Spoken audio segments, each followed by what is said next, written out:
Daripada Ibnu Abbas radhiyallahu anhuma dalam menafsirkan firman Allah Ta'ala, imma yablughanna 'indaka al-kibara ahaduhuma aw kilahuma fala taqul lahumā uff wa la tanharhumā wa qul lahumā qawlan karīmā wakhfid lahumā janāha adh-dhulli minar rahmati wa qur rabbirhamhumā kamā rabbayānī shaghīrā. Jika salah seorang daripada kedua-duanya atau kedua-duanya sekali sampai kepada umur tua dalam jagaan dan peliharaanmu, maka janganlah engkau berkata kepada mereka sebarang perkataan kasar sekalipun perkataan dan janganlah engkau menengking menyergah mereka, tetapi katakanlah kepada mereka perkataan yang mulia yang bersopan santun. Dan rendahkanlah dirimu kepada keduanya kerana belas kasihan dan kasih sayangmu. Dan doakanlah, wahai Tuhanku, kasihanilah mereka berdua sebagaimana mereka telah memelihara dan mendidikku semasa kecil. Maka telah dimansuhkan dengan ayat di dalam surah Al-Bara'ah, yakni At-Taubah, ma kana lin-nabiyyi wal-ladzina amanu an yastaghfiru lil-musyrikin walau kanu uli qurba min ba'di ma tabayyana lahum annahum ashabul jahim. Tidaklah dibenarkan bagi Nabi dan orang-orang yang beriman meminta ampun bagi orang-orang musyrik, sekalipun orang itu kaum kerabat sendiri, sesudah nyata bagi mereka bahawa orang-orang musyrik itu adalah ahli neraka. Tuan-tuan sedang jemaah yang dirahmati Allah sekalian, alhamdulillah, pertama dan selama-lamanya kita panjatkan puji syukur pada Allah. Dengan izin taufik hidayah Allah Ta'ala, pada malam ini kita sambung bacaan kitab Al-Adabul Mufrad, himpunan susunan Amirul Mukminin fil Hadis Al-Imam Al-Bukhari rahimahullahu ta'ala, yang mana kita sebut sebelum daripada ini Al-Imam Al-Bukhari mengeluarkan bab adab ini dan dijadikan sebuah buku yang berasingan daripada kitab sahihnya. Kerana di dalam kitab berkaitan dengan adab ini, Al-Imam Al-Bukhari lebih longgar berbanding dengan syarat-syarat yang dia letakkan untuk memasukkan sesuatu hadis di dalam kitab jami' dia, kitab sahih dia. Adapun yang berkait dengan hadis-hadis yang ada di dalam kitab Al-Adabul Mufrad ini, syarat-syarat yang diletakkan oleh Al-Imam Al-Bukhari lebih longgar. Maka di dalam ini kita akan dapati hadis-hadis bukan setakat hadis sahih sahaja, bahkan hadis-hadis yang lain juga martabatnya ada diisi, dimuatkan di dalam kitab Al-Adabul Mufrad ini.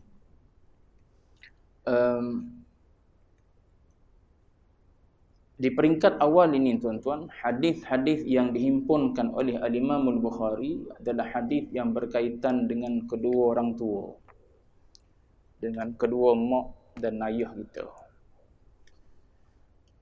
Sebabnya kebiasaan kita ni akan menjadi orang yang beradab ataupun tidak beradab adalah hasil daripada sentuhan mak dan ayah kita. Selepas daripada ni dia akan sebut berkenaan dengan adab dengan jiran, adab dengan orang yang ada di sekeliling kita, dengan anak-anak, dengan silaturrahimnya dan sebagainya lah. Tapi di peringkat awal ni diletakkan adab-adab kita dengan orang tua.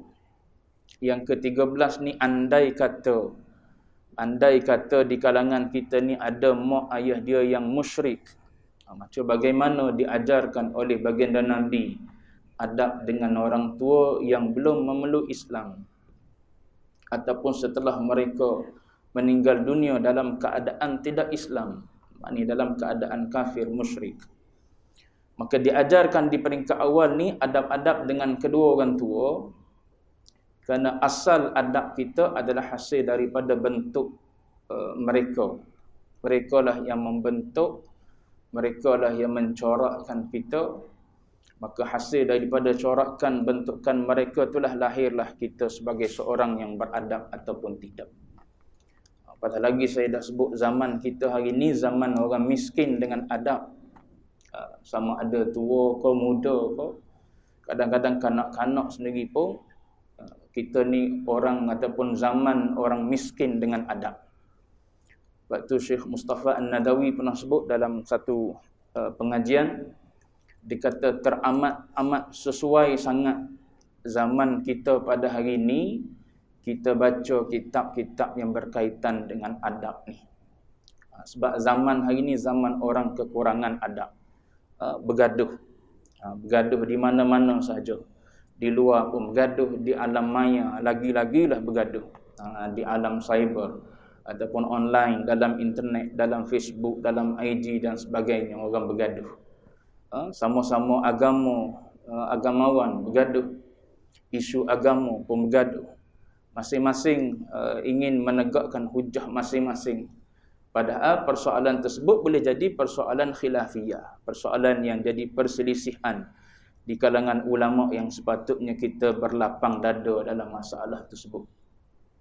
Ada orang cerita ada golongan yang menglembukan agamawan yang bersetuju dengan masjid dan surau dibuka, tapi saf dijarakkan begini. Dia kata ini bukan sunnah. Dia kata sunnah Nabi ialah saf mesti dirapatkan. Selagi mana tak boleh dirapatkan, jangan dibuka masjid dan surau. Ini dia kata ustaz-ustaz lembu dia. Macam dia seorang je sang kancil, orang lain semua lembu. Persoalan-persoalan yang sudah dibincang oleh ulama dalam fiqh. Sebab tu fiqh ni kena mengaji luas sikit. Baru bila kita tengok orang ni buat gini, ada sandaran dia.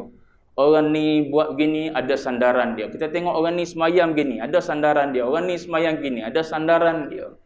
Barulah kita tak mudah nak mengatakan orang ni semayang tak erti, orang ni tak mengaji, orang ni tak pandai, orang ni itu, orang ni dan sebagainya lah. Sebab tu fiqh kena mengaji biar luah. Biar kita reti siapa pendapat-pendapat lain pun biar ada sikit sebanyak. Tak tahu siapa sebut pun tak apa. Asal kita tahu ada dalam fiqh sebut ni. Cuma aku tak ingat Syafi'i ke Maliki ke Hambali ke apa ke aku tak ingat lah. Tapi aku pernah dengar ni ada ustaz sebut boleh lagi dalam dalam ruang lingkup yang masih dibenarkan oleh agama. Supaya kita duk tengok isu khilafiyah. Tayamum lah. Mazhab Syafi'i mesti bertayamum dengan debu, dengan tanah yang berdebu. Adapun kita tengok yang lain lebih longgar daripada tu lagi. Tepuk saja di mana-mana, atas tilam boleh tepuk, di dinding boleh tepuk untuk tayamum. Kalau kita tak mengaji ke, dia ni mengaji apa begini kita. Tak mengaji orang ni nak main tepuk atas tilam je tayamum. Sebab tu fiqh mengaji biar luah. Dia orang boleh jadi dalam keadaan tersepit sangat-sangat nak pakai Syafi'i payah boleh jadi. Maka ambil pendapat yang mengatakan tepuk sajalah di mana-mana. Tafsiran tu kepada sa'idan tayyibah laka. Tafsiran kepada ayat sa'idan tayyibah, tafatayammamu sa'idan tayyibah. Cuma nak sebutnya tafsiran para ulama ni luar. Jadi berlapang dada. Supaya isu dalam PKP itu isu berzikir dengan kalimah Allah. Ulama jawab lama dah persoalan ni. Tak perlu kita nak menunjukkan bahawa seolah-olah dia tiada khilaf. Tak, dia memang khilaf. Memang ada ulama yang mengharuskan, memang ada ulama yang tak mengharuskan. Bahkan jumhur ulama mengharuskan. Tuan-tuan nak duduk dengan siapa? Majoriti ke minoriti? Nabi suruh duduk dengan as-sawadul a'zam. Sawadul a'zam ni maknanya majoriti di kalangan di kalangan umat aku. Umat aku situ bukan kita. Umat aku di situ ialah para ulama lah. Kita reti mendanya kita. Kita yang mengajar boleh sepatah dua ni pun kutip apa yang ulama sebut. So as-sawadul a'zam daripada kalangan umat aku tu bukan kita-kita ni. Dia adalah para ulama yang alim-alim tu. So para ulama yang alim-alim kata macam mana? Benda ni ada perselisihan. Cuma jumhur, bagi jumhur tak ada masalah. Dah kita tak nak setuju dengan pendapat jumhur, ikut kita lah. Cuma dia jadi masalahnya bertelaga. Tu dipanggil kurangnya adab kita dalam perselisihan. Sebab tu Syekh Muhammad Awad Mangkush dia pernah sebut. Dia kata perselisihan memang akan kekal sampai bila-bila. Yang tu kita memang tak boleh lari dah daripada perselisihan. Memang Allah Taala jadikan kita akan terus berselisih. Tapi dia kata yang perlu ada pada kita ialah macam mana nak menangani perselisihan itu. Tu je. Yang duk gaduh sebab kita tak pandai nak menangani perselisihan je. Tu yang orang ni kata orang ni lembu, orang ni kata orang ni lembu, orang ni kata orang ni sesak, orang ni kata orang ni bid'ah dan sebagainya lah. Sebab nak menangani persoalan perselisihan tu, kalau masing-masing boleh menanganinya tak ada masalah. Boleh berlapang dada je. Ulama dulu anak murid dengan guru berlainan pendapat. Okey lah. Anak murid dengan guru, kalau hari ni cuba anak murid kata pendapat lain dengan guru dia, jawab dia, mu tak payah ngaji dengan aku lah kalau gitu. Padahal kita sepatah dua je pandangnya, 10 patah lagi kita tak reti. Tu Syekh Mustafa An-Nadawi kata sangat-sangat sesuai zaman kita hari ni mengaji persoalan adab. Jadi disusung di awal ni, Imam Al-Bukhari susung di awal ni adab dengan mak dan ayah. Tak kira lah Muslim tak Muslim, semua sekali disebut dalam ni, dalam fasal yang pertama ni. Sebabnya ialah, saya sebut tadi, ialah punca daripada mak ayah lah jadi kita ni orang yang beradab ataupun tidak beradab. Adab dengan Allah, adab dengan Rasulullah dan adab dengan makhluk-makhluk lain. Baik. Ni cerita tentang salah satu daripada adab. Dengan siapa? Dengan ayah yang musyrik. Dengan ayah yang musyrik. Baik, dalam hadis ni dia mari dua ayat Quran. Dia mari dua ayat Quran. Satunya dia kata ayat ni sudah dinasahkan. Maknanya sudah dimansuh, sudah dibatalkan dia punya hukum. Ayat masih ada tapi beramal dengannya tidak. Sebab dah mari ayat yang lain pula, iaitu ayat makana lin nabiyyi walladzina amanu an yastaghfiru lil musyrikin walau kanu uli qurba min ba'di ma tabayyana lahum annahum ashabul jahim. Asalnya tak ada larangan. Asalnya tak ada larangan. Tu di antara salah satu daripada pendapat ulama ketika Nabi beristighfar kepada mak dan ayah dia. Tu salah satu daripada pendapat bagi orang yang mengatakan mak dan ayah Nabi ni tidak Muslim. Kita tak pegang dengan pendapat tu. Kita ambil pendapat majoriti ulama yang mengatakan mak dan ayah Nabi adalah Muslim, mukmin. Mereka ni dikira sebagai apa? Orang yang hidup di zaman tidak ada Nabi yang diutuskan. Maka mereka duduklah atas agama apa pun. Mereka ni tak diazab oleh Allah Subhanahu wa taala. Apatah lagi mereka ni beragama dengan agama sebelum daripada itu. Agama Nabi Ibrahim alaihi salam. Jadi salah satu daripada pendapat yang mengatakan bahawa kalaulah kita nak katakan salah mak dan ayah Nabi ni tidak Muslim, habis itu Nabi beristighfar, istighfar sebelum turun ayat larang. Sebelum turun ayat larang Nabi beristighfar. Dan Nabi beristighfar lagi tak selepas tu? Tak ada lah istighfarnya selepas turun ayat makana lin nabi. Turun ayat tu tak istighfar lah. Tu pendapat yang mengatakan tidak Muslim lah. Tapi kita tak pegang pendapat tu. Kita pegang pendapat yang menyebutkan bahawa mak dan ayah Nabi ni adalah Muslim. Sebab ada dalil-dalil. Seingat sayanya dalil ni saya sebut dah sebelum PKP itu. Dengan hadis ahadnya 2-3 hadis. Sebelum daripada PKP itu kita dah sebut dah hadis-hadis berkenaan dengan pendapat ulama yang mengatakan mak dan ayah Nabi ni tidak termasuk dalam kalangan orang yang tidak beriman, bahkan beriman. Baik.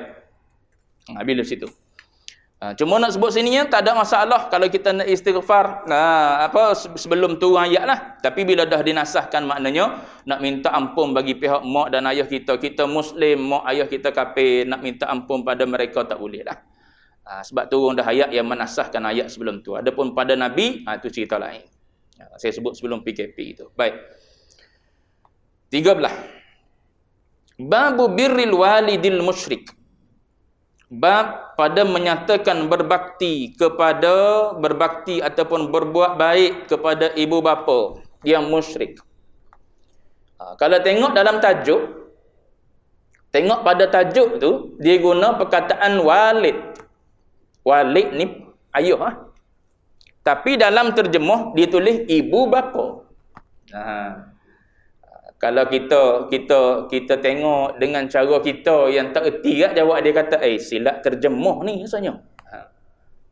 Silap terjemuh sebab apa? Dia guna walid. Dia tak kata birrul walidainil musyrikain. Tapi dia guna al-walid. Walid ni maknanya ayah je. Kalau mak sekali kena ada dua. Jadi dia terjemuh pula dengan ibu bapa. Ini dipanggil mimba bitaghlib dipanggil. Mimba bitaghlib. Sebut ayah masuk mak lalu. Sebab mak mimba bi aula lagi. Lebih utama lagi buat baik. Ni ayah dia kata. Kalau mak lebih lagi lah kena buat baik. Musyrik tak musyrik pun memang kena buat baik pada mak. Ni dia sebut tajuk dengan ayah. Baik. Hadis marfu'. Haddatsana Muhammad bin Yusuf. Qala haddatsana Israil. Qala haddatsana Simakun an Mus'ab bin Sa'd. An abihi Sa'd bin Abi Waqqas. Qala nazalat fiyya 4 ayatin min kitabillahi ta'ala. Kanat ummi halafat an la ta'kula wa la tashraba hatta ufariqa Muhammadan. فأنزل الله عز وجل وإن جاهداك على أن تشرك بي ما ليس لك به علم فلا تطعهما وصاحبهما في الدنيا معروفا والثانية أني كنت أخذت سيفا أعجبني فقلت يا رسول الله هب لي هذا فنزلت يسألونك عن الأنفال والثالثة أني مرضت فأتاني رسول الله فقلت يا رسول الله إني أريد أن أقسم مالي أفأوصي بالنصف فقال لا فقلت الثلث فسكت فكان الثلث بعده جائزا والرابعة إني شربت الخمر مع قوم من الأنصار فضرب رجل منهم أنفي بلحي جمل فأتيت النبي فأنزل تحريم الخمر. Baik.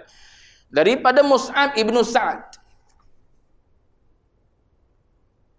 daripada bapanya Sa'ad bin Abi Waqqas radhiyallahu anhu, beliau telah berkata, hadis ni salah satu daripada hadis keistimewaan Sa'ad bin Abi Waqqas, salah seorang daripada sahabat Nabi. Sa'ad bin Abi Waqqas ni orang muda. Orang muda, umur 17 tahun. Umur 17 tahun.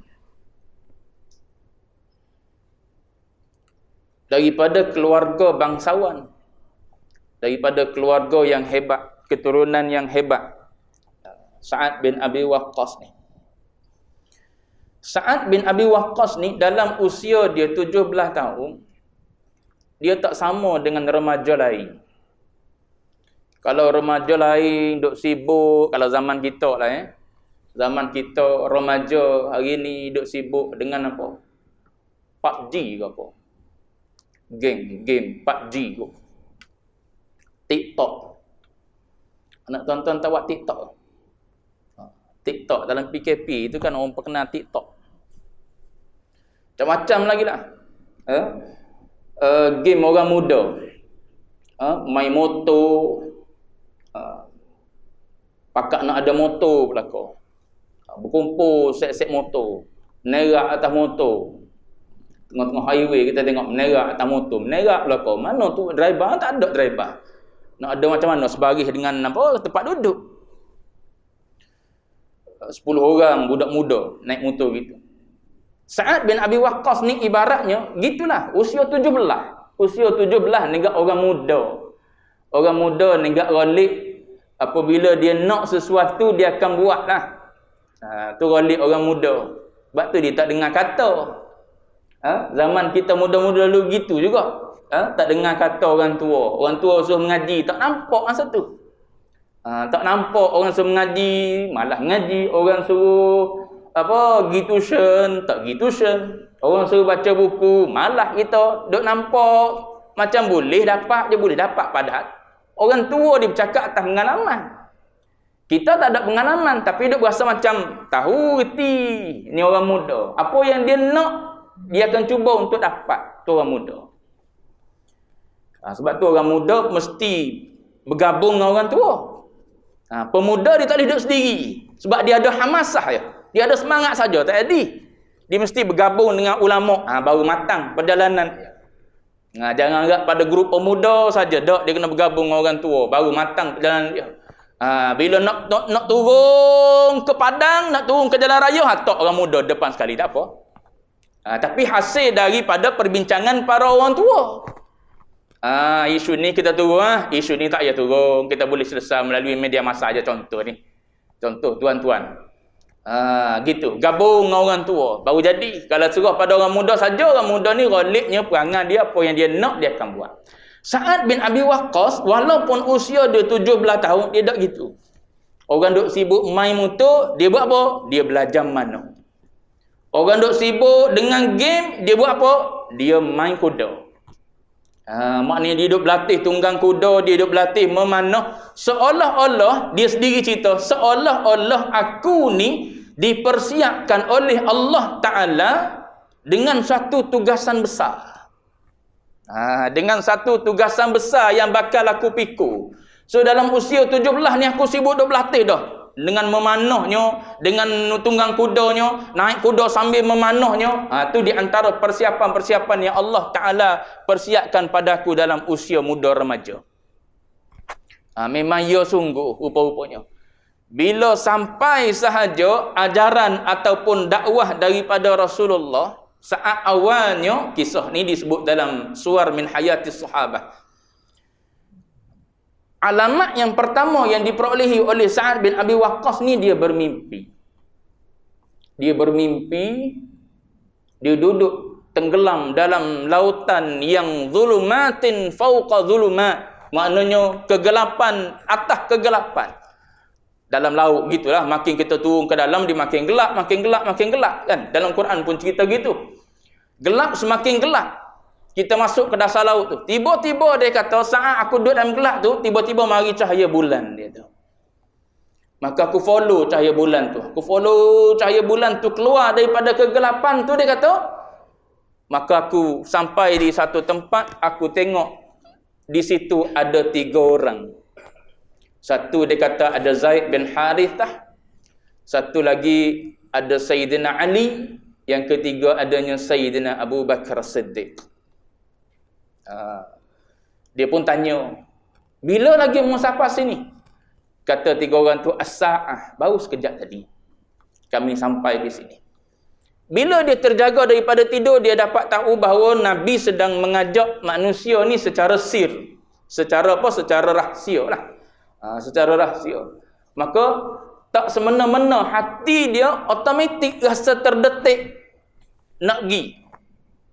Nak pergi bertemu dengan Rasulullah, nak pergi terima dakwah yang diajak oleh Nabi tu, Islam yang dibawa oleh Rasulullah. Siapa-siapa dia di tempat rumah di Rasul, tempat Rasulullah berdakwah, siapa-siapa situ dia tengok 3 orang tu lah ada.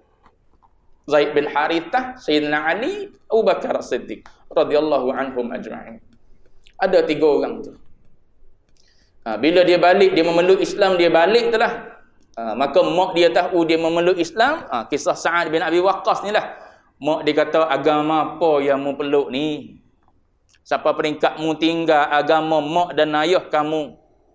Kalau mu tak nak tinggal agama yang baru yang kau anuti ni, mak dia bersumpah tak akan makan dan tak akan minum. Ni kisah dia mari sini. Mak dia yang musyrik. Jadi Sa'ad bin Abi Waqqas ni orang yang sangat kasih kepada mak dia. Sangat baik berbakti kepada mak dia. Tapi dia jawab dengan tegas kepada mak dia, walaupun dia kasih, dia sayang pada mak dia, tak berbelah bagi, tapi kasihnya aku kepada Allah dan Rasulullah lebih tinggi berbanding dengan kasih aku kepada ibu. Sebab mak dia orang apa? Orang musyrik. Musyrikah pun ajak dia kepada benda yang tak betul, ajaran yang salah. Maka dia tak terima, dia kata, maka dia bagi Dia bagi pendapat yang masyhur tu, dia bagi tahu kepada mak dia, kalau mak ada 1000 nyawa sekalipun, nyawa tu keluar satu demi satu, satu demi satu, supaya dia tinggalkan agama baru ni, dia kata aku tak akan tinggal sama sekali agama ni. Akhirnya mak dia nampak kesungguhan anak dia ni, tak apa, tak larat juga kita duduk dalam keadaan tak makan tak minum ni. Dengan anak tak nampak gaya dah nak beralih daripada agama baru tu kepada agama lama. Tak berpatah balik dah. Last sekali makan minum juga mak dia pun. Cuma nak sebutnya ialah Sa'ad bin Abi Waqqas ni, hadis ni cerita tentang keistimewaan dia. Sebab tu turun kepada Sa'ad bin Abi Waqqas, dia kata 4 ayat. Ni dia ayat depan ini cerita tentang keistimewaan Sa'ad bin Abi Waqqas. Baik.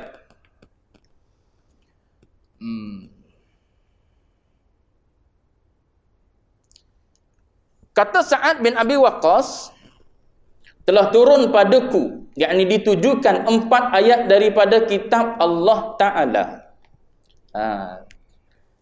Kalau tuan-tuan perhati dalam hadis ni, dalam hadis dia sebut perkataan arba'u ayatin, 4 ayat daripada kitab Allah.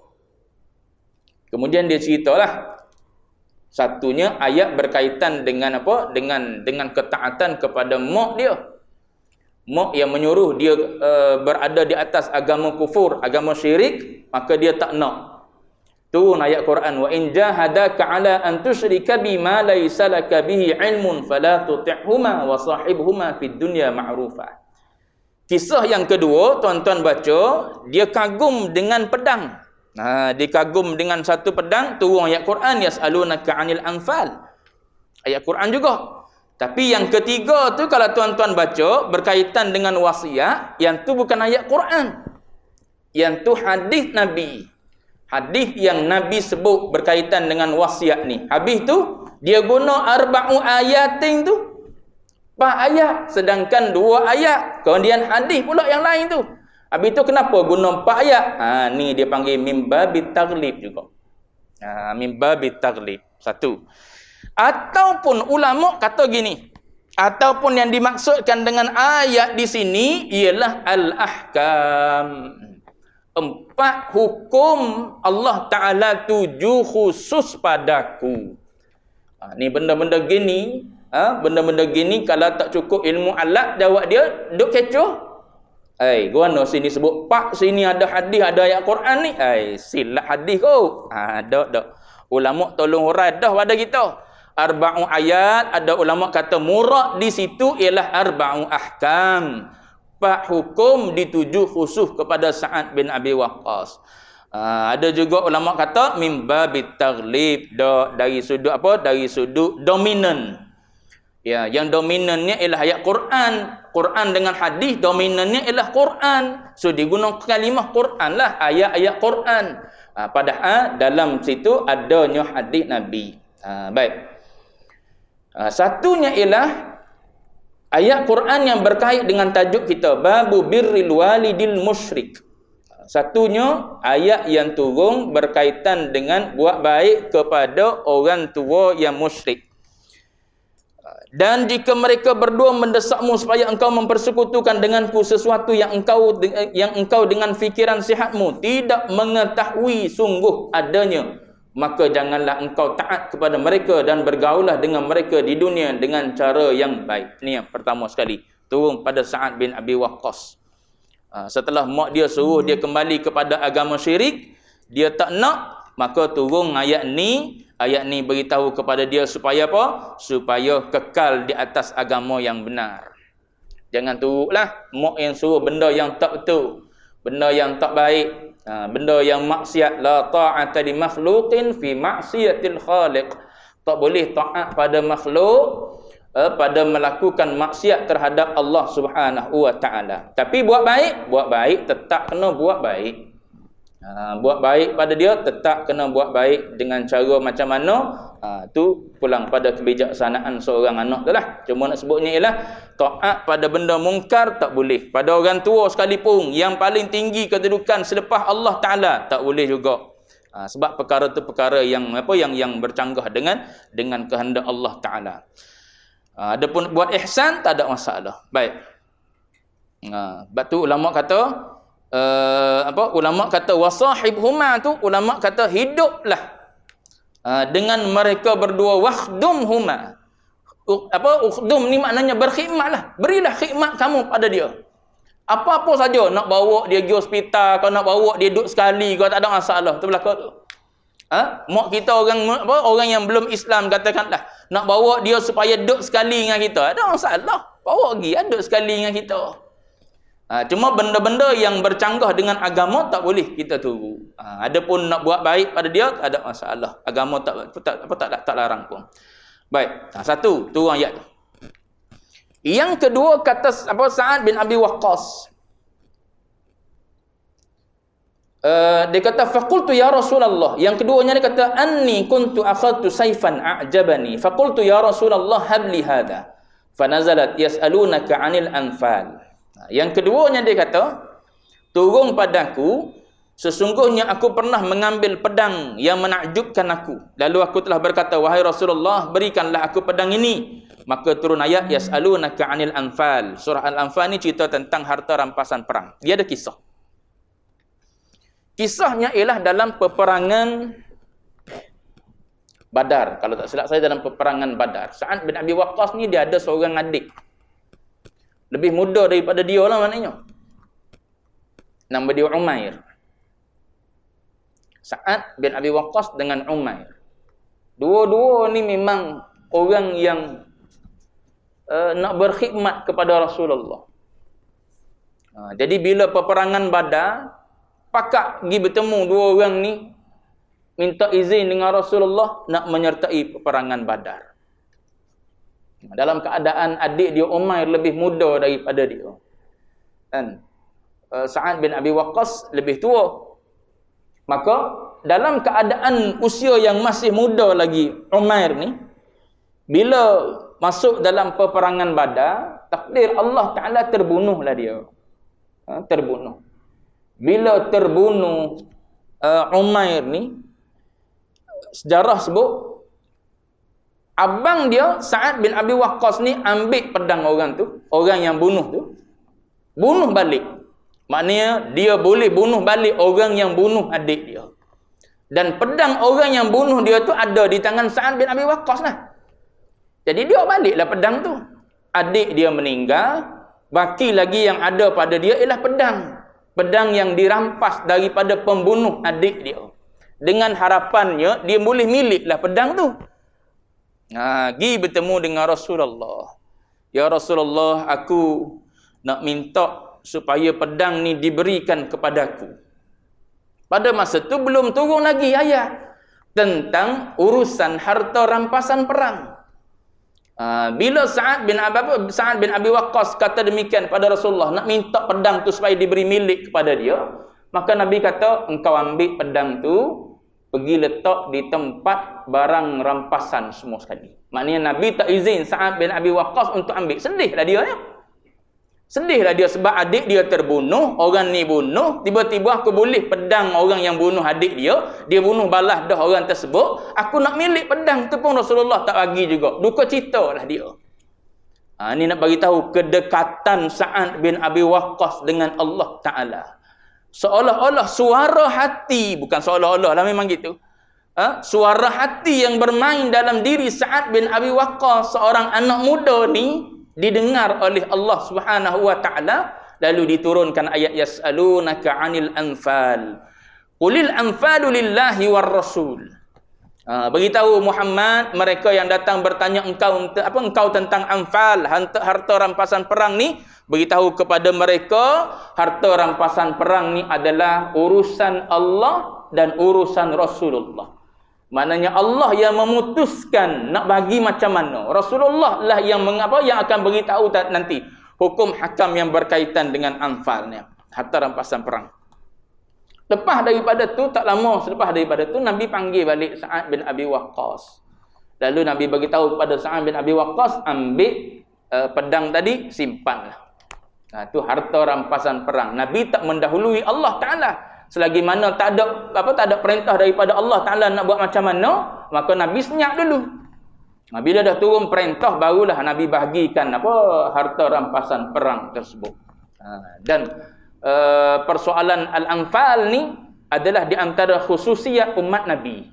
Maknanya umat kita umat Nabi Muhammad ni, di antara khususiat kita, di antara kelebihan umat Nabi, Al-Anfal ni Allah Ta'ala hukumkan sebagai harta rampasan yang boleh dibahagikan. Ada persen-persen dia lah. Adapun umat dulu tak. Mari umat baginda Nabi, keistimewaan umat Nabi ni ada satu nama dia Al-Anfal yang boleh kau bahagikan ikut persen-persen dia. Cuma nak sebut asal daripada mana kisah hukum hakam ni asal daripada Sa'ad bin Abi Waqqas. Sebab tu Sa'ad bin Abi Waqqas ni orang yang sangat dekat dengan Allah Subhanahu Wa Taala walaupun orang muda. Cuma walaupun Sa'ad bin Abi Waqqas ni kita tengok dia daripada bangsawan. Dia daripada bangsawan, daripada keluarga yang hebat-hebat, bukan keluarga orang miskin-miskin dak. Sa'ad bin Abi Waqqas ni, tapi di akhir usia dia, kalau tuan-tuan baca kisah Sa'ad bin Abi Waqqas ni, di akhir usia dia pesan, dia beritahu, kafankan aku dengan pakaian yang aku pakai dalam peperangan Uhud, kalau tak salah, Uhud pastinya. Pakaikan aku dengan pakaian yang aku pakai dalam peperangan Uhud. Sebab dalam peperangan Uhud tu aku jadi orang yang Nabi tengok sangat-sangat hebat memanah. Nabi tengok aku panah kena. Setiap kali aku panah kena. Nabi kata irmi ya Sa'ad. Nabi kata teruskan memanah Sa'ad. Panah lagi. Maknanya Nabi suruh. Bahkan Nabi mengatakan aku membelamu dengan mak dan ayah aku. Nabi sebut kepada Sa'ad bin Abi Waqqas. Sa'ad bin Abi Waqqas kata aku sangat-sangat bangga dengan perkataan Rasulullah tu. Rasulullah berikan aku dua mak dan ayah dia sebagai pembela aku. Jadi aku nak pakai baju ni sebagai saksi aku kembali semula kepada Allah Subhanahu Wa Taala.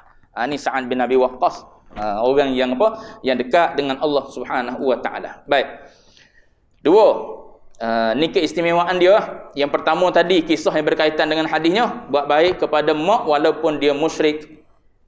Baik. Kemudian kata Sa'ad bin Abi Waqqas yang ketiga, sesungguhnya aku telah sakit. Maka Rasulullah telah mengunjungiku. Lalu aku bertanya, wahai Rasulullah, sesungguhnya aku hendak membahagikan hartaku. Apa aku boleh berwasiat untuk memberikan separuhnya? Baginda tidak menjawab. Baginda menjawab tidak. Lalu aku berkata sepertiganya. Lalu baginda diam. Lalu sepertiga dibolehkan setelah itu. Ni bab wasiat. Bab wasiat ni pun mula dengan Sa'ad bin Abi Waqqas juga. Sa'ad bin Abi Waqqas, saat dia sakit, Nabi datang melawat. Sini ulama sebut fiqh hadis yang boleh kita ambil daripada perbuatan Rasulullah ni adalah istihbab. Sangat-sangat digalakkan ziarah orang sakit. Satu, ulama sebut. Yang kedua, ulama kata tawaduknya Nabi turun ziarah orang sakit. Siapa saja Nabi gemar menziarahi orang sakit. Budaya kita hari ni boleh jadi semakin kurang ziarah orang sakit. Zaman PKP ni lagilah nak pergi ziarah tak boleh. Nak pergi ziarah tak boleh. Orang yang menunggu ya boleh duduk. Tu pun tak boleh tukar SOP dia. Tak boleh tukar orang. Kena duduk orang tu lah. Orang tu lah duduk. Baik. Cuma nak sebutnya ialah bila Sa'ad bin Abi Waqqas ni sakit, lalu dia beritahu kepada Rasulullah dia nak berwasiat dengan separuh daripada harta dia. Maka Rasulullah kata tidak. Wasiat ni tuan-tuan, dia dilaksanakan selepas daripada kematian. Dia beza dengan hibah. Hibah kita beri ketika hidup lagi orang yang punya harta tu. Harta ke rumah ke tanah ke tak kira lah. Cuma hibah ni diberi oleh pemilik harta tu ketika dia hidup. Itu hibah. Jadi heboh ni nak bagi sebanyak mana pun tak ada masalah. Nak bagi sebanyak mana, 1/2 ke ataupun semua sekali, tak ada masalah, heboh. Nak bagi kepada anak yang bongsu je harta yang ada dalam bank ni. Berapa jumlah dia? Katakanlah ratus-ratus ribu. Bagi kepada yang ni je. Heboh, tak ada masalah. Tapi bila dah mati, dia ada persen-persen dia lah. Jadi kalau nak bagi masa hidup supaya tak bergaduh. Bila dah mati, jawab dia, nak bagi tu kena ikut persen dia. Lepas tu mari pula orang ni kata ada wasiat ni si mati ni. Mana wasiatnya? Wasiat tak bertulis pula. Lagi susah. Nak naik turun mahkamah, nak cari bukti ni. Siapa ada saksi ni? Orang ni kata dia ada dengar ataupun dia pernah disebut oleh si mati ni wasiat sekian-sekian. Maka nak suruh terbukti kena naik turun mahkamah. Jadi supaya tak bergaduh, moleknya hibah waktu hidup. Tapi waktu hidup kita pun sayang ke harta. Mak ayah sendiri pun sayang kepada harta, nak bagi pada anak awal-awal. Dia kata, aku bagi awal lah, aku panjang umur daripada dia. Biar dulu mati lah, jawab dia, bergaduh lah adik-beradik. Bergaduh adik-beradik persoalan pembahagian harta. Baik. Cuma nak sebutnya ialah asalnya Sa'ad kata aku nak bagi 1/2, separuh daripada harta. Maka Nabi kata tidak. Wasiat diberi selepas si mati. Selepas orang yang punya harta tu meninggal dunia. Dan wasiat berlaku selepas daripada melunaskan hutang. Itu gitu. Nabi pernah sebut dalam hadis, Nabi sebut bayar hutang dulu kemudian wasiat. Bayar hutang si mati lah. Kalau si mati tu ada hutang, maknanya bayar hutang dia dulu. Lepas daripada bayar hutang, tanya wasiat ada ke tidak wasiat. Wasiat dulu 1/3 je. 1/3 sahaja. Lebih 1/2 kena tanya waris. Waris ni maknanya yang terima harta pusaka. Yang terima harta pusaka ni, kalau ada anak lelaki, anak perempuan, contoh kita meninggal, ada anak lelaki, anak perempuan, sedangkan ada wasiat daripada si mati, daripada kita kepada fulan bin fulan, maka kena tanya sebab apa ni? Dia kata separuh, 1/2 daripada harta dia nak bagi kepada orang ni. Maka kena tanya waris. Waris tu maksudnya yang ada bahagian pada harta tu secara pusaka. Yang persen-persen 1/2, 1/6, 1/8 semua sekali 2/3 tu dalam Quran sebut. Cuma nak sebutnya ialah selepas daripada hutang wasiat. Wasiat berapa? 1/3. Sebab tu lebih kecil lagi bagus wasiat ni. Sebab tu sahabat Nabi Sayyidina Sayyidina Ali kalau tak silap. Sayyidina Ali dengan Sayyidina Abu Bakar. Sayyidina Ali dengan Sayyidina Abu Bakar mewasiatkan 1/5. Dia mewasiatkan 1/5. Maknanya lebih kecil daripada 1/3. Adapun Sayyidina Umar mewasiatkan 1/4. 1/4 lebih kecil daripada 1/3 lagi. Lebih kecil lagi bagus. Cuma kalau maksimum dia 1/3 daripada harta. Baik. Mana tadi? Kalau nak bagi lebih juga, kena tunggu persetujuan daripada yang menerima pusaka. Kalau waris-waris setuju, tak ada masalah. Begitu juga kalau wasiat kepada penerima pusaka. Dia wasiat kepada anak dia. Sedangkan anak dia boleh terima melalui pusaka. Tapi dia wasiat juga. Boleh atas persetujuan. Persetujuan. Kalau tak setuju, tak boleh. Baik. Tu dalam bab wasiat. Bab fiqh lah. Cuma sini nak sebut asal-usul. Asal-usul wasiat ni mari daripada siapa? Mari daripada Sa'ad bin Abi Waqqas. Allah Ta'ala turunkan ayat tentang wasiat. Dan Nabi sebut dengan hadis dia. Baik, yang keempat last. Yang keempat Nabi Sa'ad bin Abi Waqqas kata, sesungguhnya aku pernah meminum khamar. Minum arak. Bersama segolongan kaum Ansar. Lalu salah seorang daripada mereka ni sebelum turun pengharaman arak ni. Bukan maknanya selepas pengharaman arak Sa'ad bin Abi Waqqas minum arak lagi dah, sebelum pengharaman arak lah. Bila dia minum khamar bersama dengan segolongan Ansar, lalu salah seorang daripada mereka memukul hidungku ketika di lahyi Jamal. Lalu aku menemui Nabi SAW. Setelah itu Allah Ta'ala telah menurunkan ayat mengenai keharaman minum khamar. SOP dia suruh berhenti dia. Kita nak berhenti dah, jangan risau. Dia kata isyak berhenti dah. Lahyi Jamal ni, lahyi Jamal. Memukul hidungku ketika di lahyi Jamal. Dia terjemuh sini ketika di lahyi Jamal. Perkataan lahyi Jamal ni ada khilaf di kalangan ulama. Satu ulama kata lahyi Jamal ni nama tempat. Sesuai dengan terjemahan dia. Memukul hidungku ketika di lahyi Jamal. Itu nama tempat. Ada juga ulama kata lahyi Jamal ni ialah rahang unta. Lahyi ni maknanya tempat tumbuh janggut lah pada kita. Rahang unta yang dah apa, yang dah repuk, maknanya bahagian rahang tulang ni kan masih utuh. So diambil rahang unta tu dipukul, kena di hidung Sa'ad bin Abi Waqqas. Tu boleh juga dengan makna tu. Maknanya dipukul Sa'ad bin Abi Waqqas oleh kaum Ansar tu, salah seorang daripada kaum Ansar tu menggunakan rahang unta. Maka bila Sa'ad bin Abi Waqqas ni terkena pukulan tu ataupun luka, maka Allah Ta'ala turunkan ayat pengharaman arak. Selepas Sa'ad bin Abi Waqqas pergi bertemu dengan Rasulullah, bagi tahu aku dipukul oleh seorang kaum Ansar dengan rahang unta ataupun di tempat nama dia lahyi Jamal tu, maka Allah Ta'ala turunkan ayat pengharaman arak. Innamal khamru wal maisir wal ansab wal azlamu rijsun min amali syaitan fajtanibu. Maknanya 4 ayat ni kata Sa'ad bin Abi Waqqas Allah Ta'ala turunkan khusus untuk aku.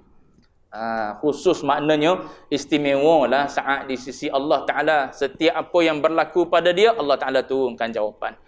Setiap apa yang berlaku, apa yang dia kehendaki, Allah Ta'ala turunkan jawapan. Seolah-olah dia ni orang yang berbicara dengan Allah Ta'ala.